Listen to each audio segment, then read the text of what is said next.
చెప్పాడు. చెప్పడం కాదు, ఒకే మాట అడిగాడు.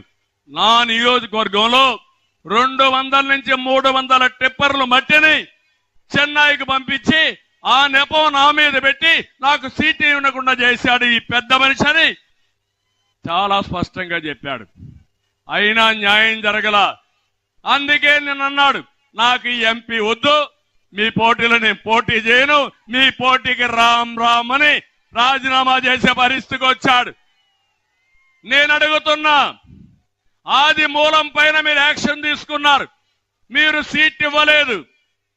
మీ పెద్దిరెడ్డి 200 నుంచి 300 టిప్పర్లు బట్టి మట్టి ఏ దొరికితే తినేశాడు. యాక్షన్ తీసుకునే ధైర్యం నీకుందా అని అడుగుతున్నా. పెద్దిరెడ్డికి ఒక న్యాయం, ఆది మూలానికి ఒక న్యాయం అని మిమ్మల్ని అడుగుతున్నా.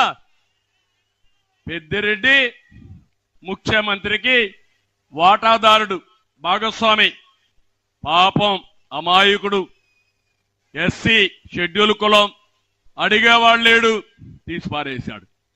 ఇది న్యాయమానం మిమ్మల్ని అడుగుతున్నా. ఇలాంటి మీరు చూస్తే కొల్లలు జరిగే పరిస్థితికి వచ్చింది.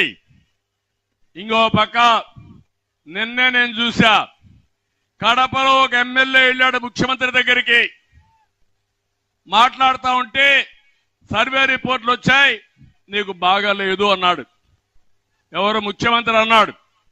దానికి ఆ ఎమ్మెల్యే అన్నాడు, నాకు బాగలేదంటావేంటి, నేను 24 గంటలు ఊరిలో ఉన్నానంటే, కాదు సర్వే రిపోర్ట్ అన్నారు. ఏ సర్వే రిపోర్ట్ వచ్చిందో నాకు తెలియదు.